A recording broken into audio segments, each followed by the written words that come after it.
Jasmine, are you with me? Yes. All right, I am sorry I got hung up talking to somebody. Let me get this stuff cut on. I will tell you about my weekend because I know you're dying to know because you knew I was showing all weekend, right? Yeah. Well, I don't want to brag. We had a good show, so please don't take this as bragging. I'm excited right now. I am wore out. You know what time I finished showing Saturday?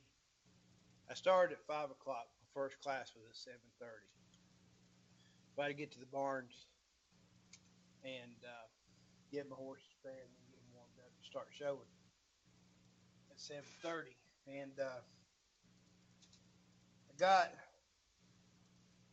to the barn, or I didn't finish up Saturday to 1:30 in the morning, Saturday night or Sunday morning. That was a long day. That's what I. That's that's something I won this weekend. See that? That's nice. Yeah, it And is. shiny. It is. I know. That's my. That's the type of bling I like. Oops, that's too big.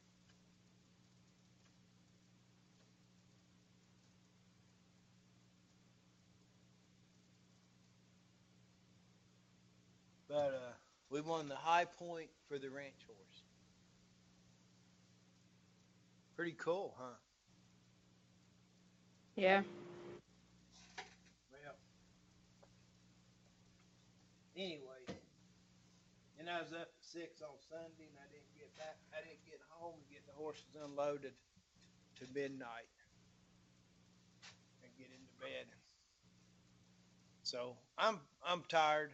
Like Tom said, you can take advantage of me today because I'm a zombie.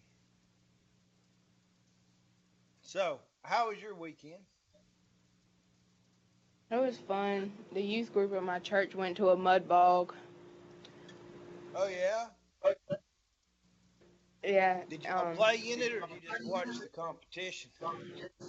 No, we just watched it this time, but some of them are gonna probably participate in it next time that we go.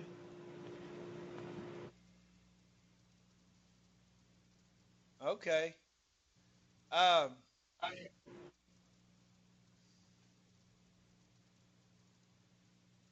good deal.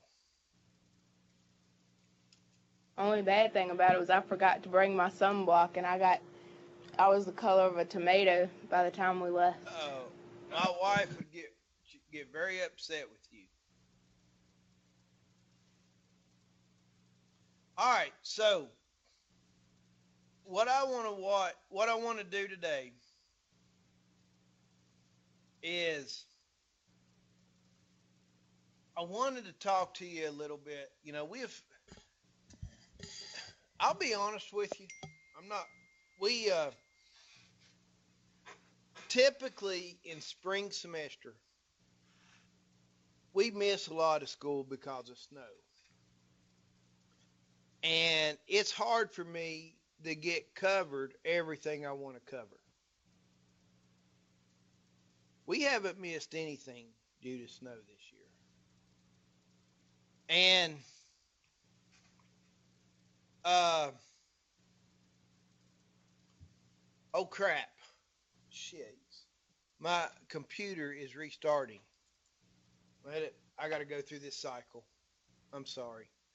Uh I don't know it just said it's I thought I was trying to press cancel. I saw it pop up. It said we'll restart and to update.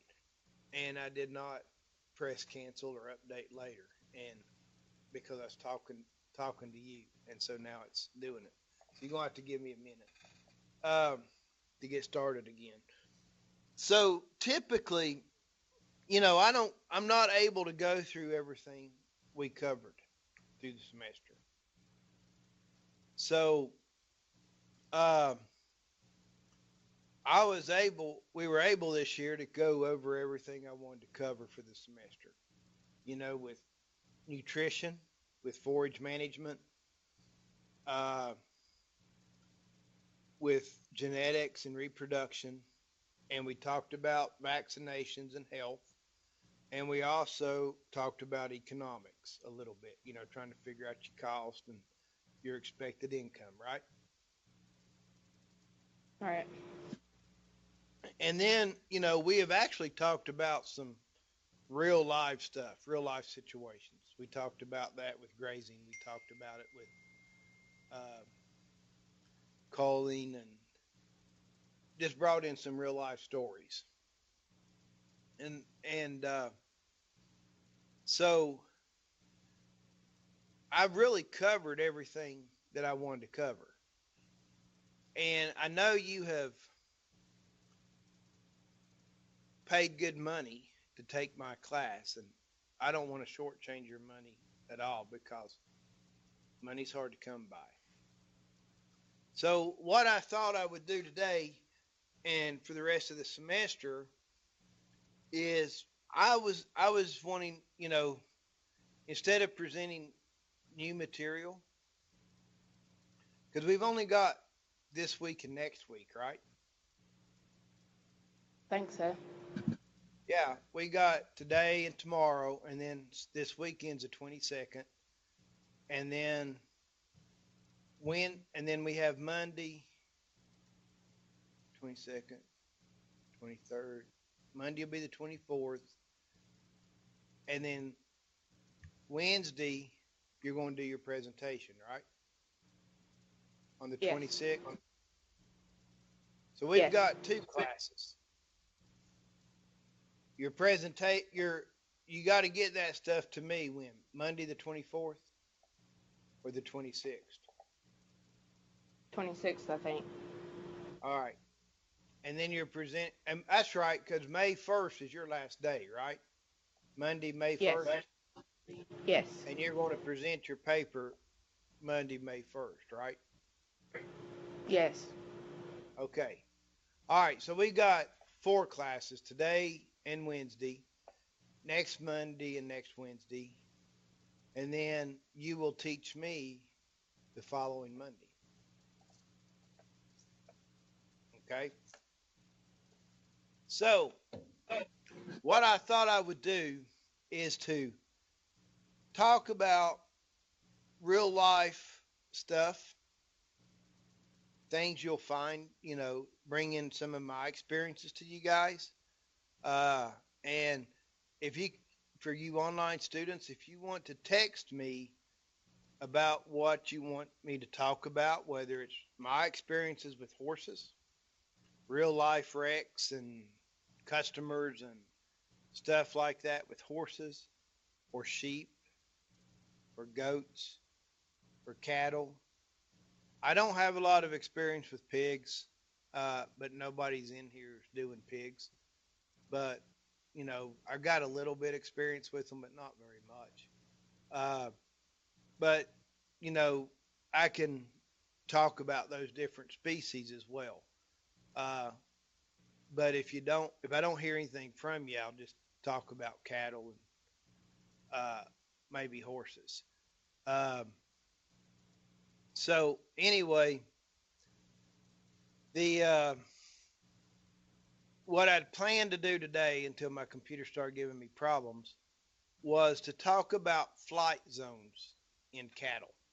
Uh, Livestock have flight zones, and that's how we can maneuver them to uh, to move. And when I say flight zone, it's not they're going to take off flying unless they're poultry. Uh, but um, what I'm referring to as flight zones is,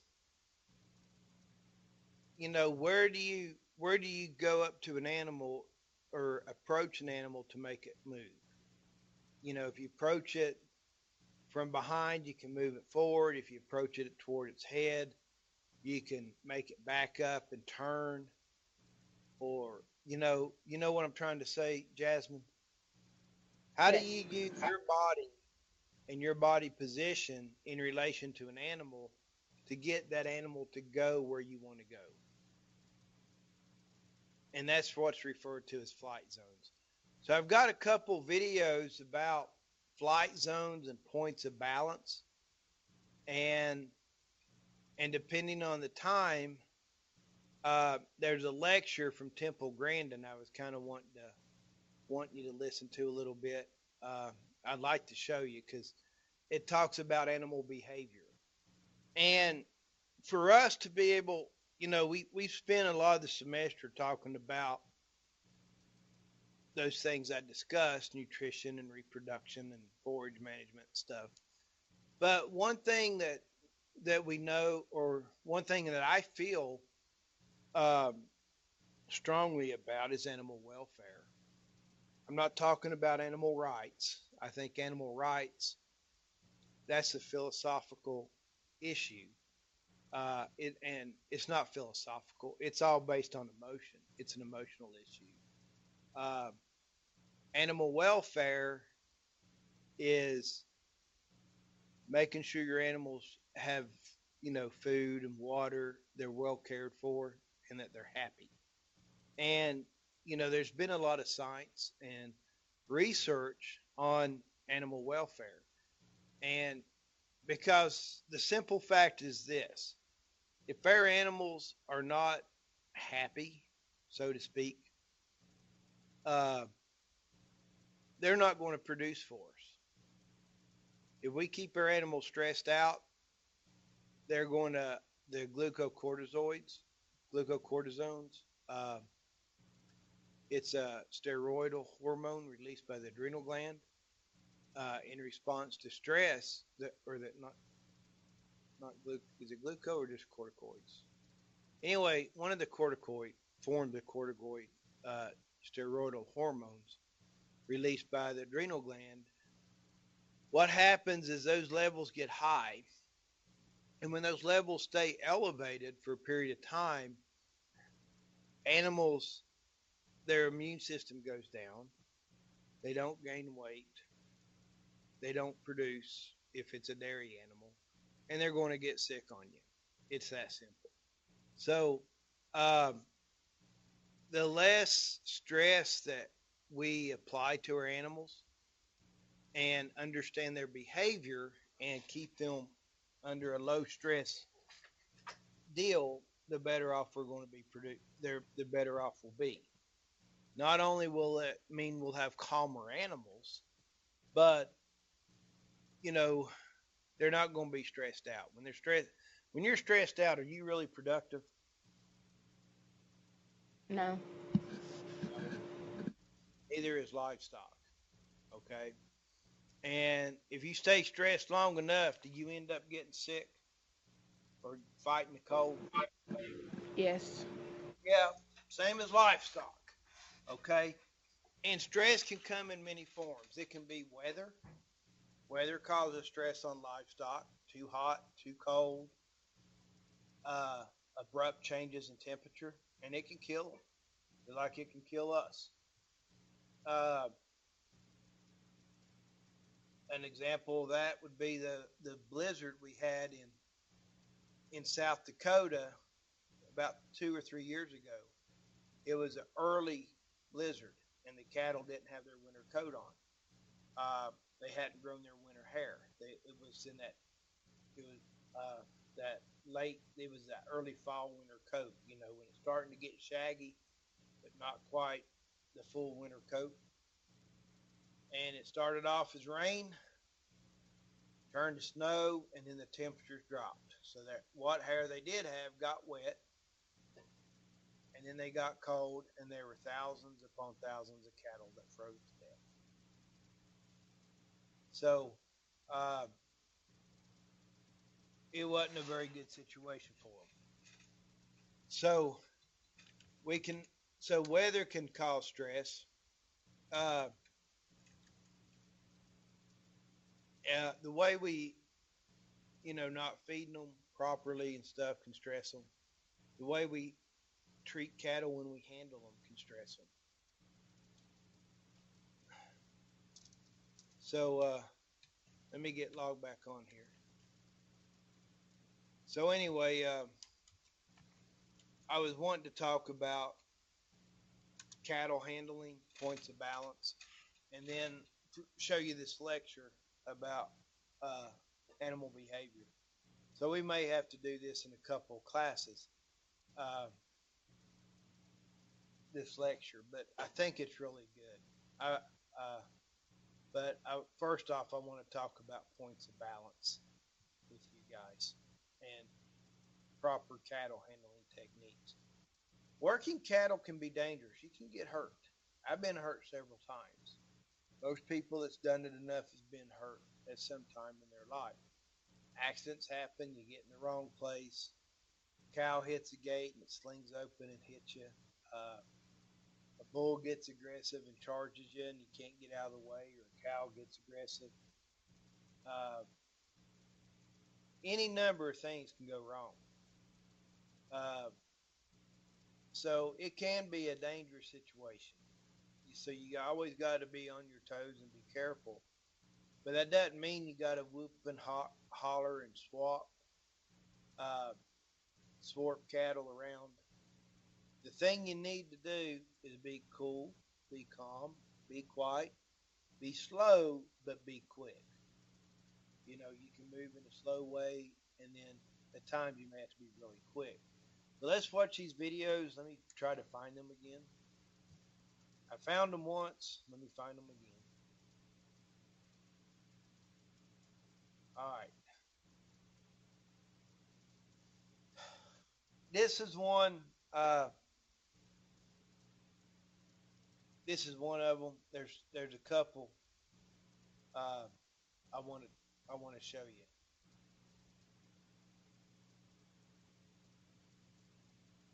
There's several, but let's take a look at this one. See how I didn't watch this. So hopefully it's what I'm.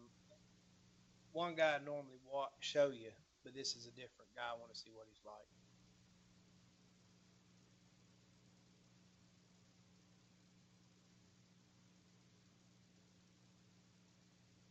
Huh. I wonder what's going on. Handling and control of livestock, understanding flight zone and point of balance. This video will help explain some basic concepts that many of you instinctively know and do as you move and herd animals. So we'll watch a couple and talk about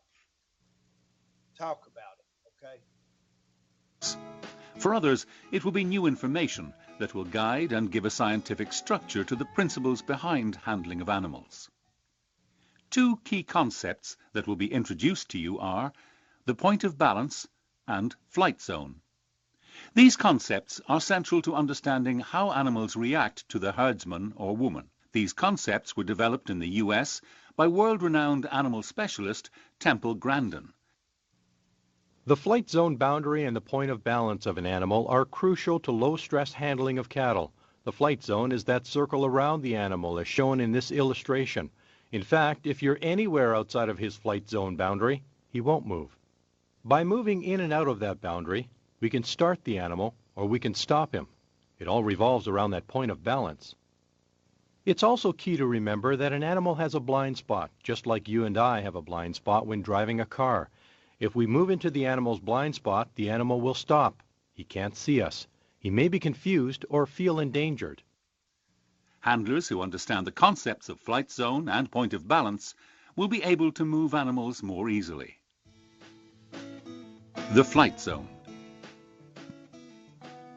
The flight zone is the animal's personal space, and the size of the flight zone is determined by the wildness or tameness of the animal. An animal will begin to move away when the handler penetrates the edge of the flight zone. In a field, you can locate the edge of the flight zone by moving towards an animal. At the edge of the flight zone, the animal will raise its head, stop eating, and turn to you and move to face you.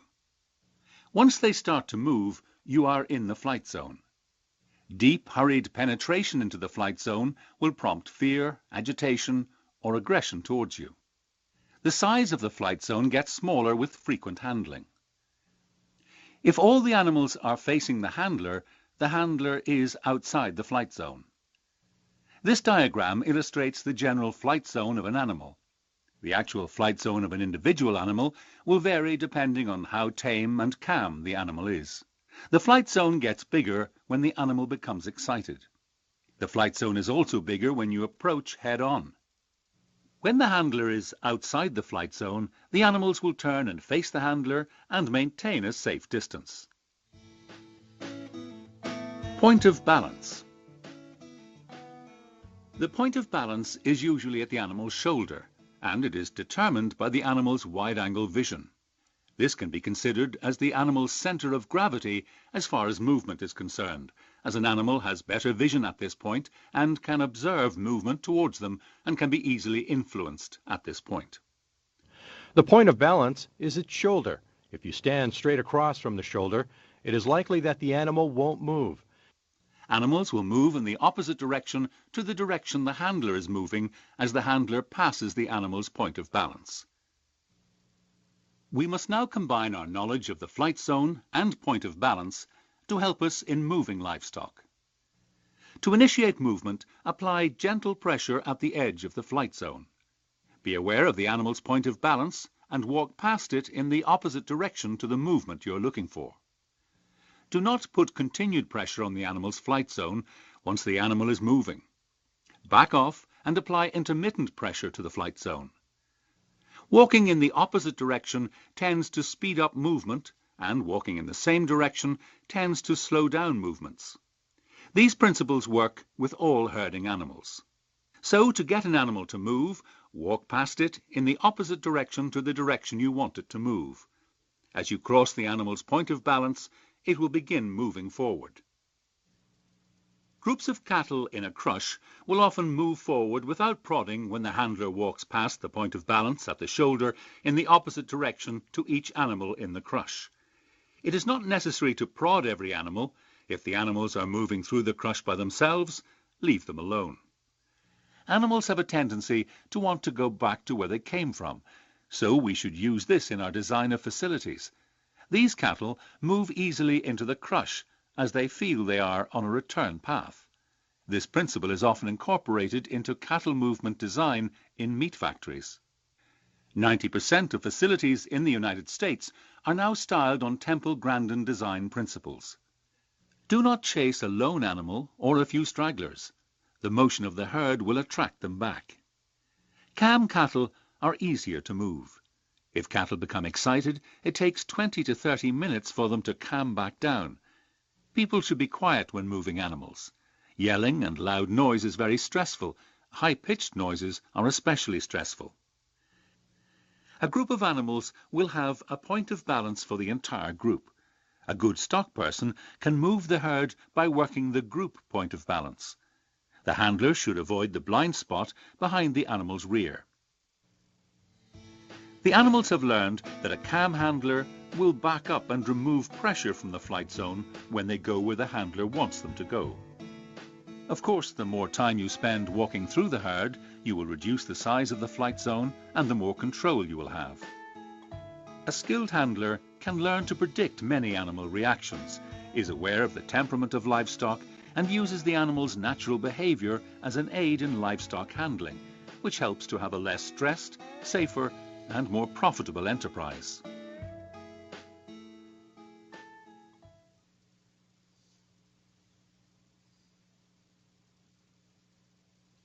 All right.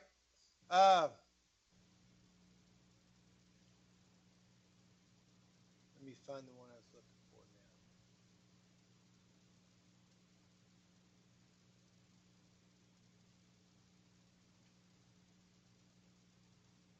now. All right.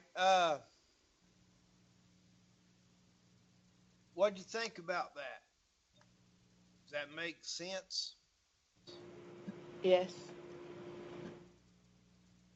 Okay. Now, a lot of people, when they're working cattle up a chute, they just stay behind them and push them. What this guy's presenting, walking in front of them and the opposite way you want them to go, that actually works. Your two main, I shouldn't say two main. There are two people that's been very instrumental about animal behavior and designs of cattle handling facilities. Temple Grandin's one of them. Did you ever see that documentary movie about her? Claire Danes, the actress Claire Danes played Temple Grandin. I highly recommend you to watch it. Temple Grandin is autistic, and uh, anyway, she now has her PhD in animal behavior and has revolutionized the cattle handling facilities. And because, when she first came on the scene, people thought she was crazy because her ideas were so out there. Now they're standard of the industry. And because of the work that Temple Grandin has done, and, you know, she had a couple hurdles. Number one, she's a female in a man's world. How can a female sit here and design cattle working facilities and be taken seriously? But she finally got somebody give her a chance, and it worked really well, and it blossomed off from there. But because of the work Temple Grandin has done with the cattle, with the livestock industry of handling them and slaughtering them, uh, and we can watch some videos about uh, slaughtering. Uh, she the work she's done, I think it's kept a lot of the animal rights people at bay. I mean, they're still nipping at our heels and still trying to, pressure animal agriculture, try to knock them out of business. But she has kept us one step ahead. Does that make sense? Yes. So, she's a phenomenal woman. The other very famous person with animal behavior is a guy named Bud Williams, and he passed away a few years ago. But he and Temple Grandin and him, they're like that, or their ideas are like that. They just mesh really good together. They're not opposites. They both understand. They have a different way of teaching uh, and explaining it, but they're the same principles. And uh, Bud Williams designed a series of cattle working facilities, uh, very different than what Temple Grandin's is. But they both utilize that concept that a cow wants to go back to where it came from. They both use that concept. They both use the concept of flight zones and low stress. So they're just two different deals, but they both work really well. So um, this I'm going to show you this video uh, by Ron Gill. He's an extension specialist down in Texas A&M. He has some really good videos out there about cattle handling, and he uses a lot of Bud Williams's theories, which, like I said, those theories of him and Temple Grandin go hand in hand. But if you notice with Temple Grandin's or the cattle working facilities there, they called it a crush there in Australia, but hers were kind of rounded, and uh, they were kind of rounded nature, and she had a sweep, like a big round funnel going down. Uh, they work really well because there's no corners for animals to get hung up in. Bud Williams, uh, he has more square designs, or his designs are more square. It's easier to build square, but because they're square, you almost have to be better at working livestock for that to work really smooth. crap. I'm sorry. Let me cut this off. Everybody's calling and texting right now. But they both work really well if you know how to handle cattle. I'm not going to say one's better than the other one. It all depends on the handler. So let me show you this video with Ron Gill. Now he's going to have square pins and talk about Bud Williams. I'm not saying Bud's better than Temple. I'm not saying Temple's better than Bud. They're both really great people, both, and their theories are all the same with animal behavior. They just go, different ways of teaching it. So anyway, let me show you this video with Ron Gill.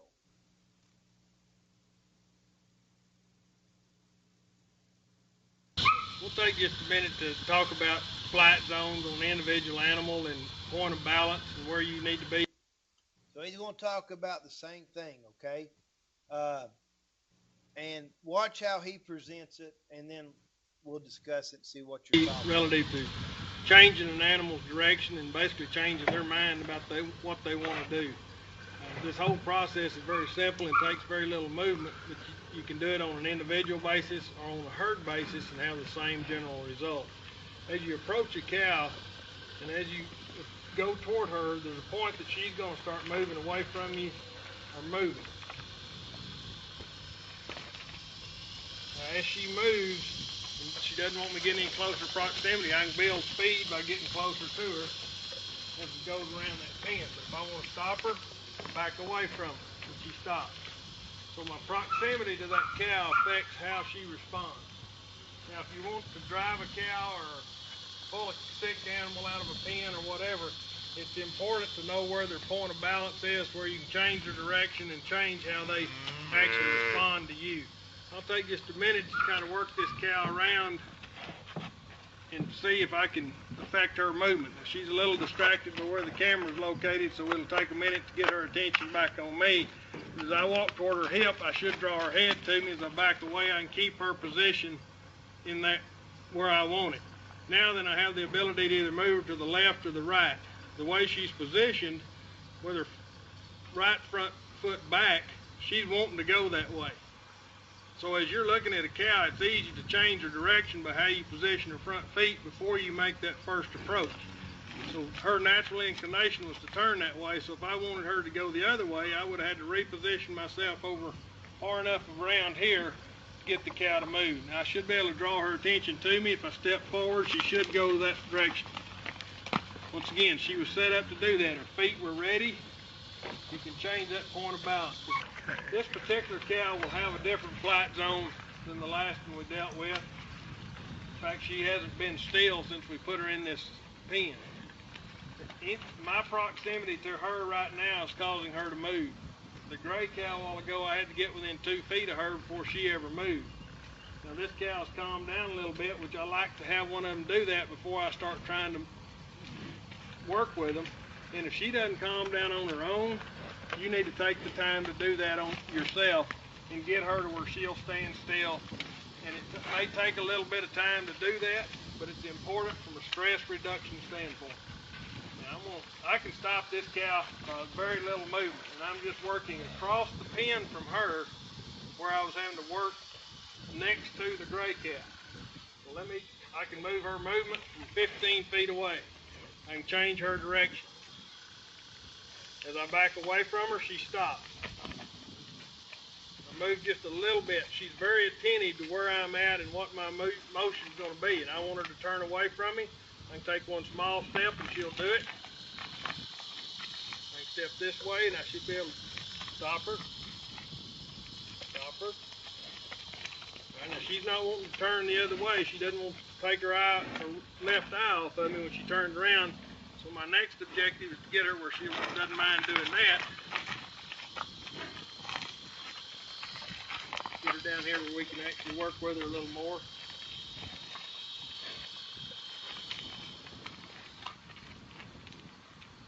Get her to calm down a little bit.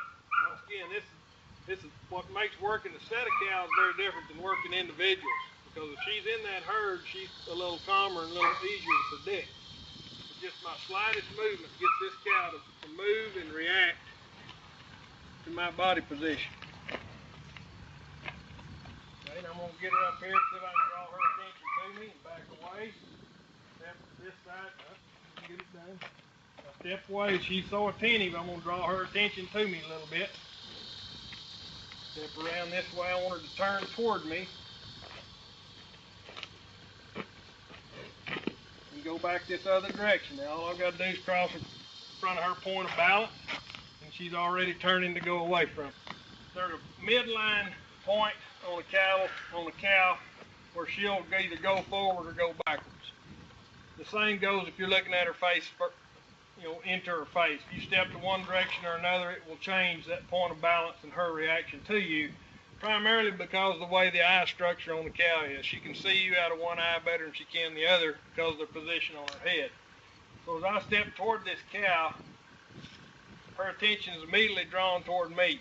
Now if I wanted to turn her away from me, I'd have to change that point of balance. And all I did was step in, put pressure on her shoulder, even very slight, and she turned away from me. To stop one of them, I backed up past her point of balance.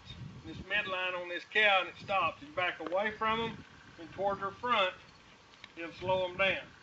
Now if I step toward this cow, I'll probably draw her attention to me a little bit. As soon as that ear, you can watch cattle's ear. As soon as her ear moved, I knew she was about to react to me. So I needed to back away, and I did exactly what I wanted to. I drew her attention to me. I'm going to see if I can turn her away from me. Now I put more pressure on her, and she didn't respond well. So she's not quite ready to do what I was trying to do to get her to push away from me. So I need to spend a little more time working with this cow. As I back away, I can stop and turn her. She's there. She's not wanting to turn away from me once again to the right. I'm going to practice that a little bit.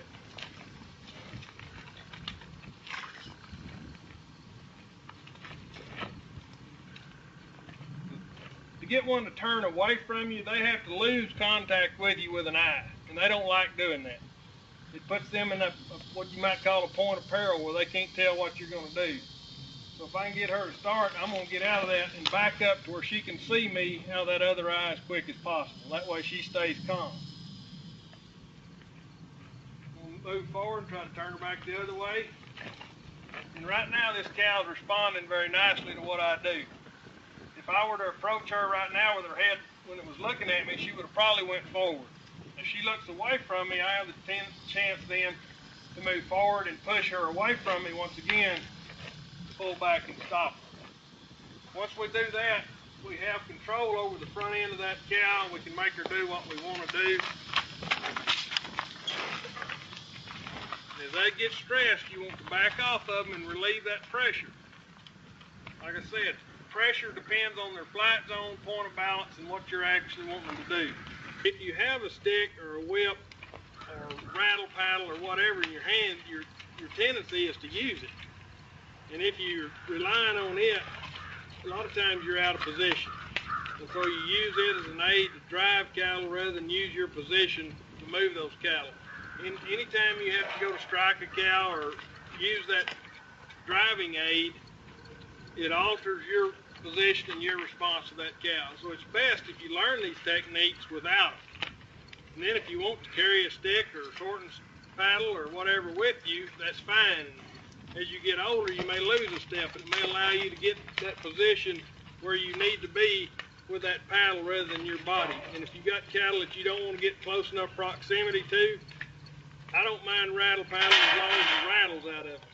So I drill a hole in them and take the BBs out of them before I start using them. That racket is distracting and disturbs and stressful to the cattle. If you want, probably the best sorting aid I've ever seen is just a regular old broom. It's quiet, but it's visible. And you can actually shake it and it'll make movement. So if you want to have a sorting tool with you, a little old broom, 4-foot handle, is a very good sorting tool. But right now, I'm going to leave these cows in this corner, circle them around to push the tan cow out and sort her out of this pen. So right now my objective is to take the red cows, move them forward. And if they do, they'll push the tan cow out. If you didn't like what you saw when she come out, we'll do that again. Had I jumped in the middle of that, I might have caused a bigger wreck than I could stop. So your best thing, if your sort doesn't work like you predicted it to back off, start over. It's less stressful on you and less stressful on the cow. Looks like she's going to go ahead and go into that set of cows. I'm going to have to step out and turn them a little bit. Back off a little bit more. Cows are all turning the same direction. I'd like for them to turn. Well, then I get some sort better. I can step into this hole and I've got my cow sorted off. She comes around me and out the gate.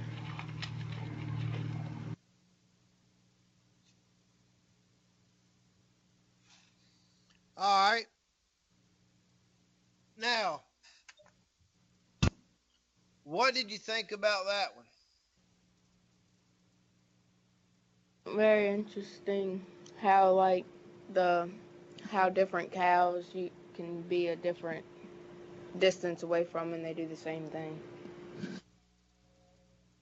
Okay, that's a good observation. If they're wild, you got to be further away, but you can still do the same thing with points of balance, right? Yes.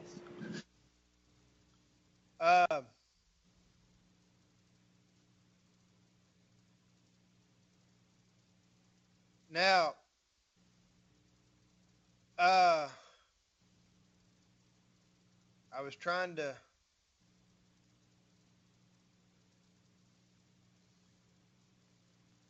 Did you notice how little he moved? And when the cattle did what he wanted to do, he backed off of them. And that's relieving the pressure.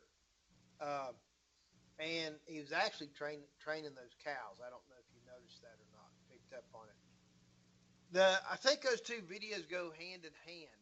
You know, one of them was more instructional, you know, and using compute. The first one was using computer diagrams to show you that flight zone. The second one,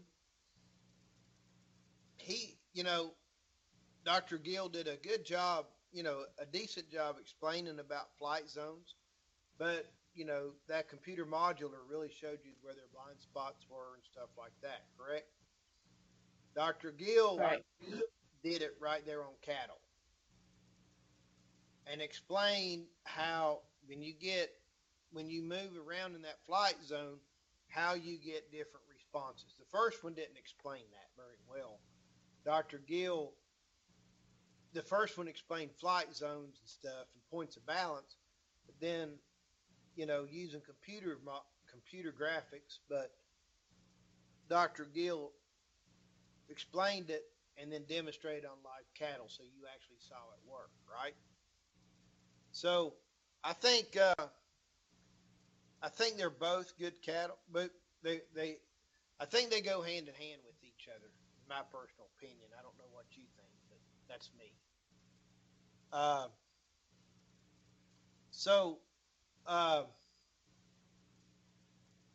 Are you finding this interesting or boring? Yes. Interesting. All right, because if you're going to be a vet, you need to know this stuff. All right. Now let's watch this video with Temple Grandin. That's a 3-part video. We'll watch part 1 and then see how we are on time. It's a good video. I think you'll like it. I liked it. So this is animal behavior. Welcome to Sunup. Today we celebrate our 2nd year back on the air serving agriculture in Oklahoma. And we do so with one of the more fascinating conversations we've had in those 2 years, our interview with Temple Grandin. In the world of animal agriculture, Temple Grandin is a rock star. Her research, her books, her work with both private industry and government committees has changed the face of agriculture.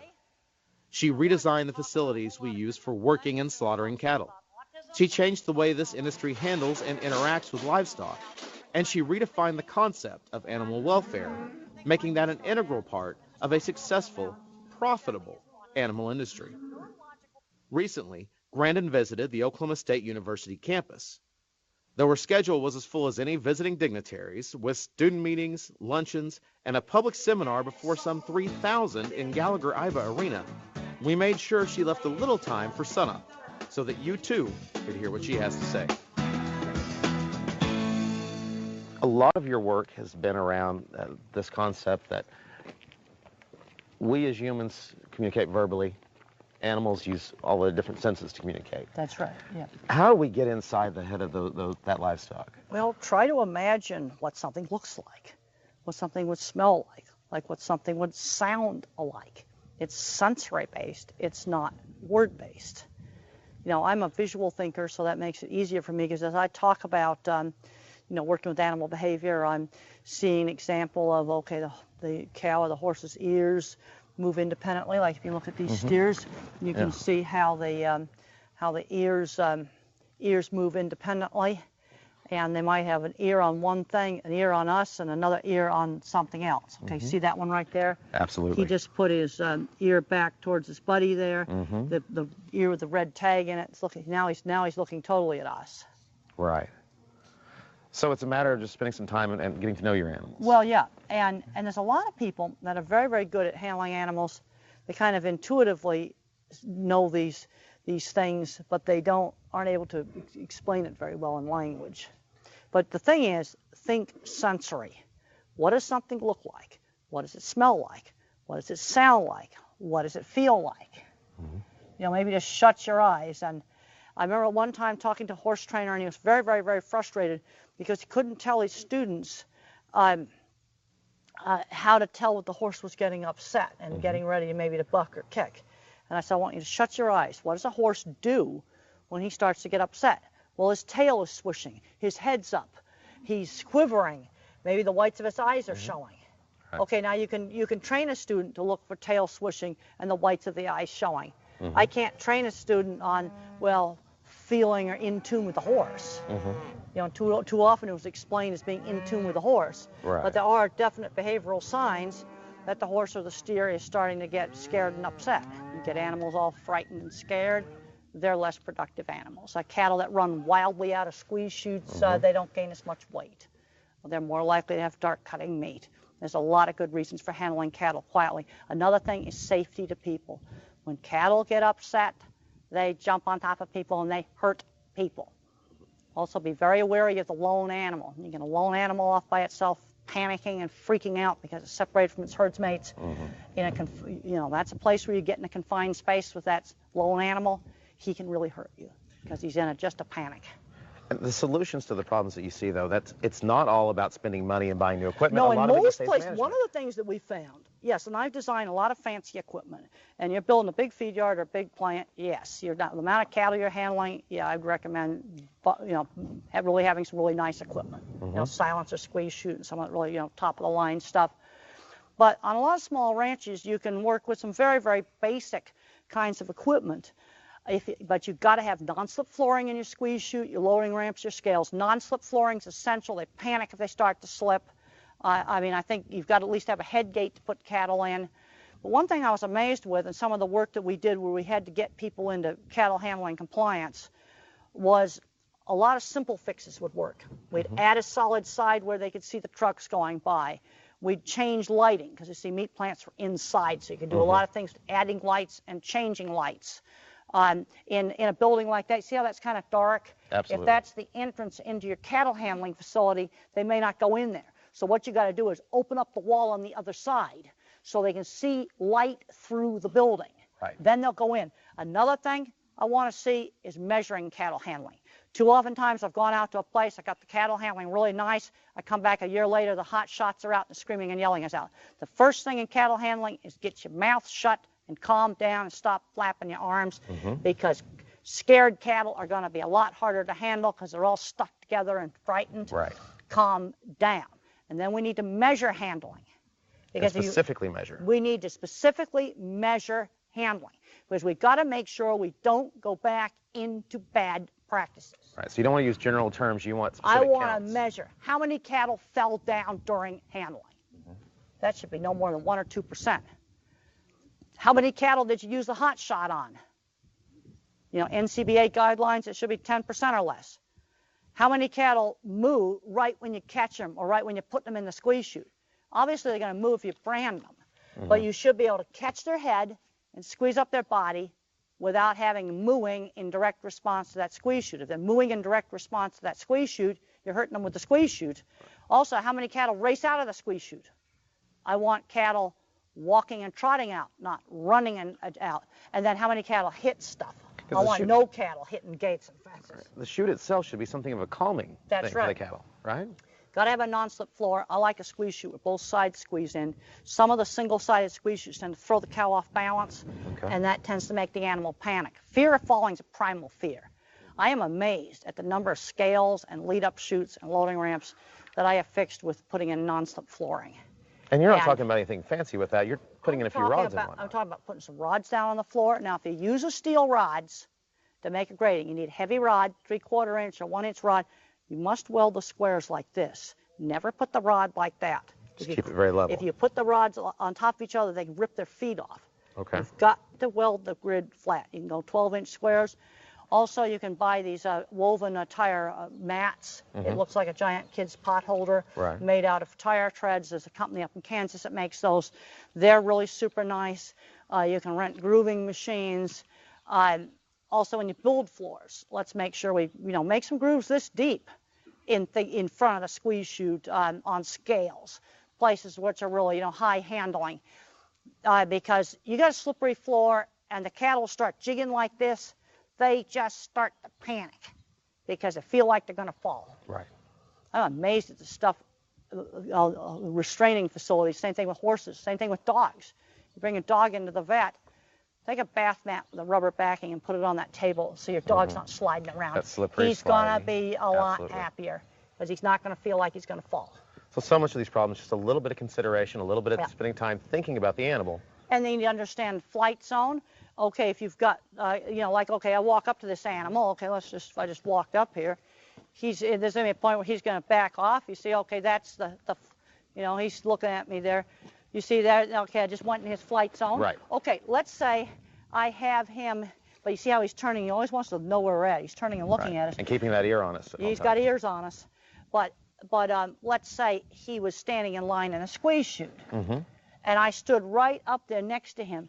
He'd be jumping all around, freaking out because I'd be in his flight zone. So I got two choices there. I cover up the side of the chute so he doesn't see you standing there, or I got to back up and I've got to get far away from it. Okay. Because he's not going to be happy if I'm standing next to him in the lead-up chute. Now, obviously, I have to stand next to him when we're working on him in the squeeze chute. We don't have any choice there. But while he's standing in line, he shouldn't have to have people in his flight zone. Shouldn't feel like he's pressured there. That's right.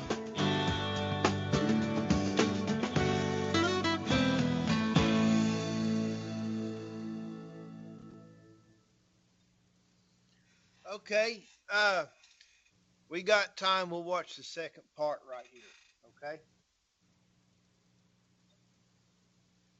Oops. Yeah, there. One thing that Bernie Rollin, one of my colleagues, always talks about, is that animal science departments used to be called animal husbandry departments. Right. And I think we need to be getting a lot of the stockmanship and the animal husbandry back in. There's been a lot of research that shows good stockmanship pays. Animals that are afraid of their keepers, they're not as productive. People will often buy the new thing, the new working facility, the new dairy parlor, the new whatever, and they'll buy that new thing, but they don't do the management lots of times to go along with that thing. Because good management is a whole lot of little details. The cow's bedded down right. Is the feed all, licked up in the bunk? That's details of management. And we need to get the stockmanship back in. And one of the ways to do that, we need to pay the stock people a bit more. I had a great student, and her job that she had before she became one of my students was she ran a farrowing house, taking care of the baby piglets. And she loved she absolutely adored taking care of baby piglets. And I said, well, why didn't you keep doing that job? She says, I don't want to live in a trailer. Right. And, you know, maybe another couple of $3 an hour, she would have stayed there in that Fairling House manager's job that she loved. And we need to increase the professional level of these jobs, and we need to pay them more. I'm seeing now a trend for veterinary technicians with a 2-year degree to get in some of these jobs. I think that's actually a good trend, because that may get some of the wages up. Right. Because you get a good person, you pay them enough, you train them right, you don't understaff and overwork. If you understaff and overwork, nobody can be a good stock person. It's going to pay off in productive animals. So now, one of the things you talked about in your speech yesterday, you kind of got around the issue a little bit, but I wanted to delve into it. You talked about there's a lot of folks now who have passion without necessarily applying critical thinking skills. Well, there's a lot of people today getting very interested in a lot of issues, you know, animal welfare issues, environmental issues. They got the passion, but they're not digging in deep enough to find out what the issues really are about. You know, they'll go to Google and pull off the, you know, some extremist web pages or something like that and think that's the truth of the matter. You've got to dig really deep, you know, maybe go 25 pages into the internet and find the deep stuff. You got to find out what's really going on. And also, a lot of people today that get interested in an issue, they want to become a lawyer. Let's go sue something. Okay, well, if you sue something, okay, once you got them sued, then what do you achieve? You still have got to think about what are you going to do to fix it. Right. We are getting too far away from practical things and forgetting about how do we actually fix things. Okay, you have an environmental problem, then it's going to need engineering and science and and invention and a whole lot of other things. Figure out how to fix it. Okay. What can we do from the university standpoint to kind of address that issue, to try to build up some of these critical thinking and some of those applied methods? Well, one of the things we got to do is get, you know, students out, internships out in ranches and feed yards and dairies and other places, get them working hands-on with animals. Also, I think we need to be teaching it in the classroom. In my livestock handling class, I've added a new thing, my internet project, where the students have to pick 2 journal articles off of PubMed, 2 journal articles off of Google Scholar, some off of Cyrus.com.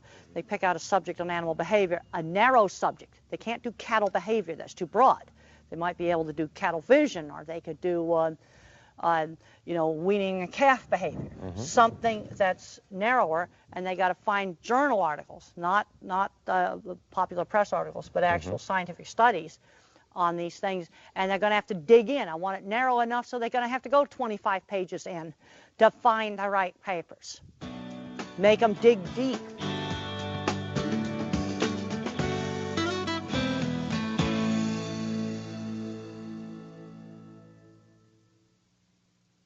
One thing that Bernie Rollin, one of my colleagues, always talks about, you know, is that animal science departments used to be called animal husbandry departments. Right. And I think we need to be getting a lot of the stockmanship and the animal husbandry back in. There's been a lot of research that shows good stockmanship pays. Animals that are afraid of their keepers, they're not as productive. You know, people will often buy the new thing, the new working facility, the new dairy parlor, the new whatever. You train them right. You don't understaff and overwork. If you understaff. All right. That's the same one we just saw. Okay. Here's part 3. We got time to watch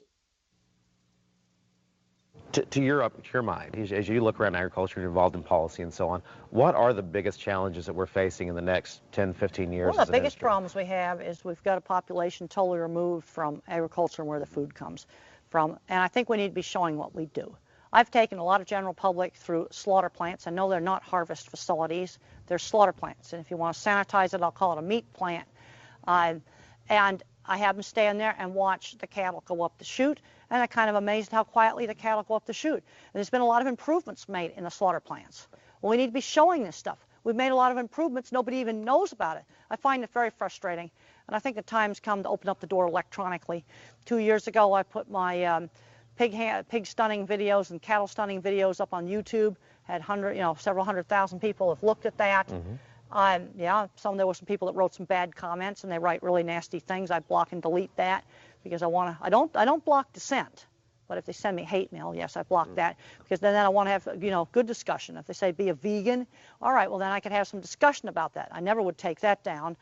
But we need to be showing what we do, and now with the internet tools available, we could open up the door electronically. You know, how about have a video camera in a dairy and you can tune into this dairy at any time and watch them milk the cows? And that'll help kind of balance that biosecurity issue versus There's no openness. biosecurity issue. Exactly. And there's no safety issue.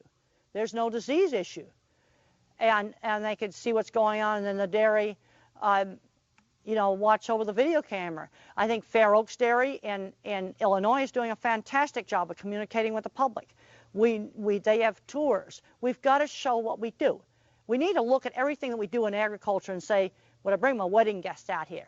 And if you're squirming around at the idea of bringing your wedding guests out here, then may we not be doing it. Mm-hmm. Now there's some good new technologies coming down the pike. Pfizer's new product for where you just give an injection, and it's kind of like a vaccine to block the male response, and you can castrate the bull without having to do surgery on it. It's already being used in Brazil right now for pigs, and we can get rid of very, very stressful, you know, piglet castration doing that. And we do need to castrate them because they get boar taint otherwise. Mm-hmm. You know, figure out technologies to replace some of those painful things. How do we get to those folks who are the most hardcore? That you spoke yesterday about the bottom 10%. How do we reach them? We have got some, what I found, I've done a lot of work with, you know, cleaning up slaughter plants. You know, McDonald's buys from, you know, 90% of all your large and medium-sized plants, mm-hmm. which is about 75 beef and pork plants. Okay. And there were some bad plants. There are some plants. There's some large plants. Obviously, I'm not going to name them. Mm-hmm. They're not on the McDonald's approved supplier list. What's interesting is who's not on it. You know, and there are plants that have never been on it. And they've had a history of problems. Another problem I'm running into in setting guidelines for things like animal welfare or environmental guidelines, whatever the mm-hmm. guideline is, there's a tendency for this bottom 10% of really bad producers get on these welfare committees and hold back making a really strict, tough standard. You know, you don't want to set the standard where the worst places can pass. Mm-hmm. What you ideally want to do is set a standard where, you know, your really good places pass, and then you give everybody else time to work up to the standard. To get up to that. Let's look at something like lameness in the dairy cow. Lameness in the dairy cow right now is at 25% nationally. That's disgusting. When I started in the industry, it was 5%. It's slowly gotten worse and worse and worse and worse. That's what I call bad becoming normal. The top dairies are at 5%. And a lot of that lameness is poor management. Okay. Just poor management, poor care of freestall beds. They're standing around too much water. They don't take care of their feet. The good dairies are controlling it. So now, are the solutions the regulations? Is it the producers I have who are seen, alongside you know, most of the things that I've worked on in the last 10 years on auditing has all been with large meat buying customers, where you put on economic pressure. A plant cleans up its act because it doesn't want to get kicked off the McDonald's approved supplier list. Right. You know, I've worked with, I'm also worked with Whole Foods. I've worked with a number of the niche markets. Okay, you get some little organic market. I tell them, you don't want to have a horror show down there at your little bitty plant that's doing your stuff. Mm-hmm. You definitely don't want to have that. Now, when you began your work, a lot of resistance out there. Well, when I started my work in the early 70s, nobody was doing any work on good handling. Now you've got lots of people going around doing low-stress cattle handling workshops. That's fantastic. None of that existed when I started. I was looked at like I was absolutely crazy when I started. Cattle handling was atrocious in the early 70s. So now things have changed a little better? Cattle handling's definitely getting better. Now, the thing that kept me going when I first started out is there always were a few people that did things right. Mm-hmm. So it was sort of like I could see a ray of sun through the clouds, that good cattle handling actually was possible. What I think's happening with all the interest in cattle handling is the proportion of people that are going to do things right, I think that's expanding. But there's still a bottom 10% of bad actors that are still there, and they're just as bad as ever.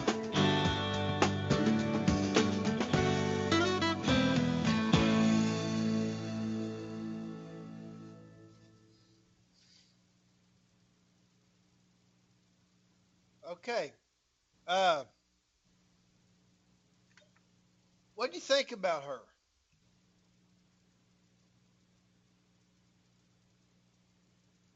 I liked her. I think she's very intelligent.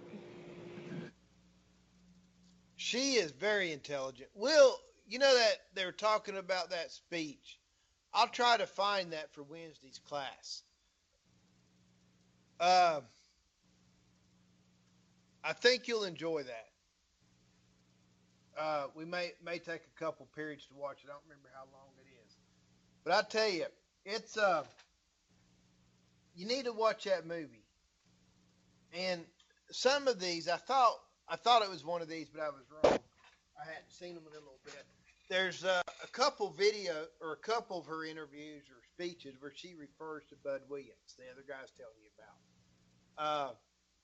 Like I said, in her, he was one of those doing it right and trying to teach people how to do it right.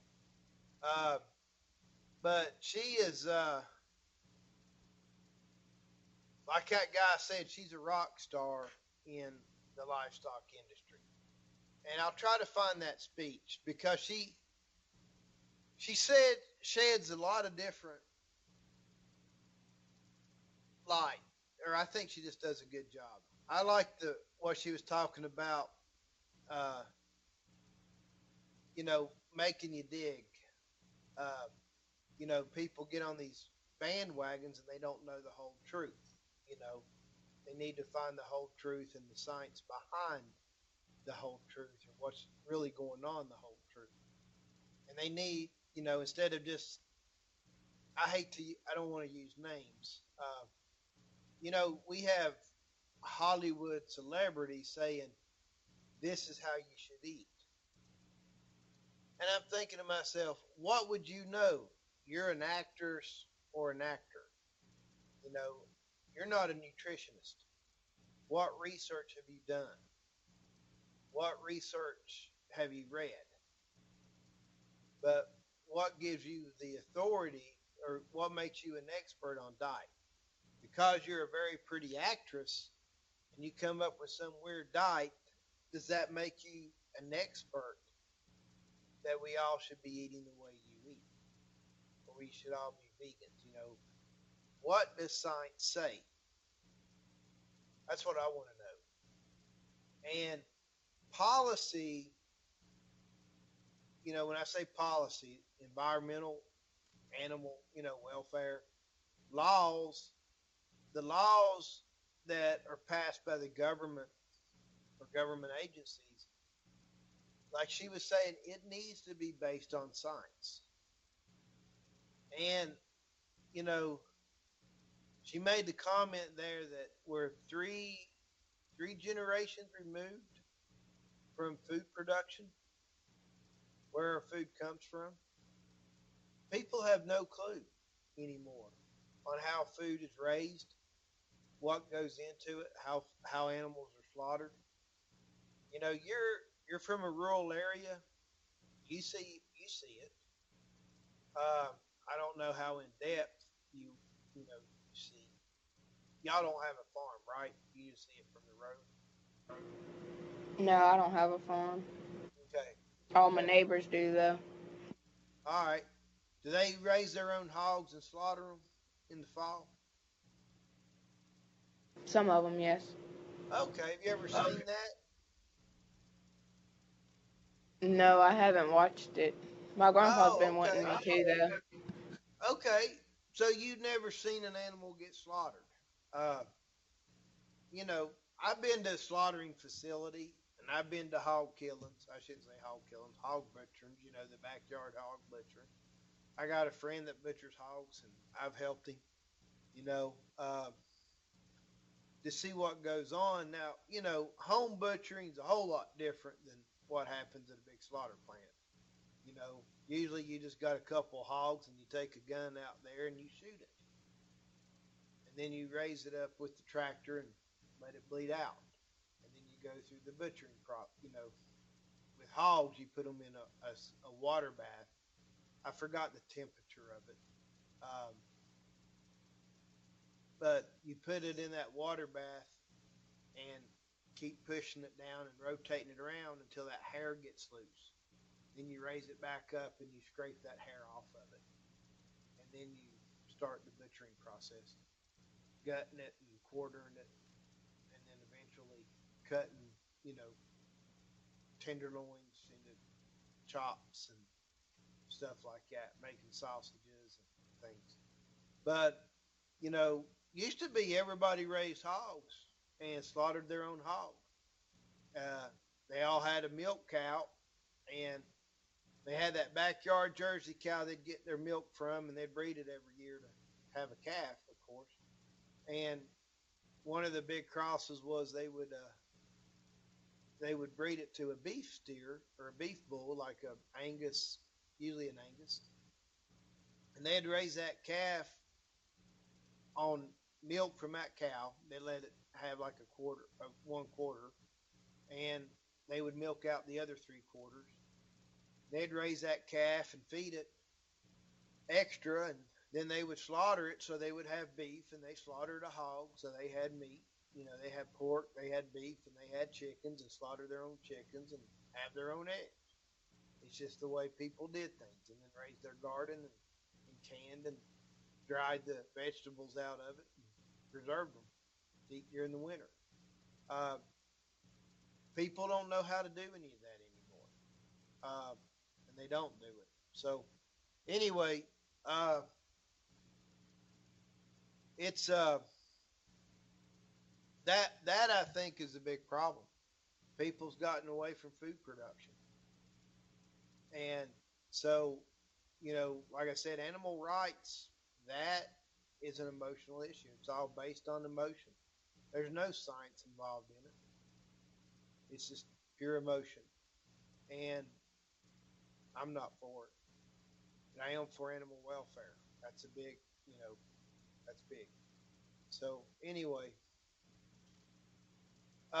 we're about out of time, so I'll I'll let you go, and I'll try to find that speech. I think you'll enjoy that speech that she gave, and we'll watch that Wednesday. It's I've watched it before, and I enjoyed it. I'd like to see it again. So I'll see you tomorrow in class. All right, see you tomorrow. All right, you be good now. Stay out of trouble.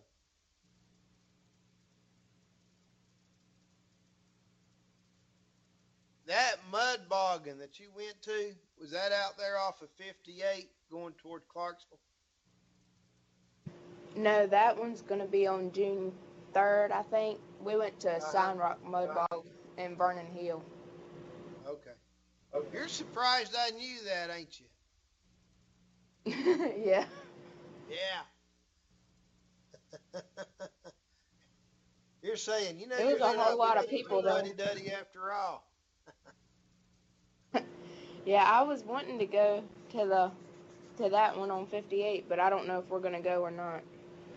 They're going to have another one. Do what? Isn't that one sponsored by the fire department, like a fundraiser for the fire department? Yeah, it's for Midway Fire Department. Again, you're surprised that I know that, aren't you? Yeah. Yeah. Hey, you be good. All right, I'll see you. All right, I'll try to come up with another surprise for you.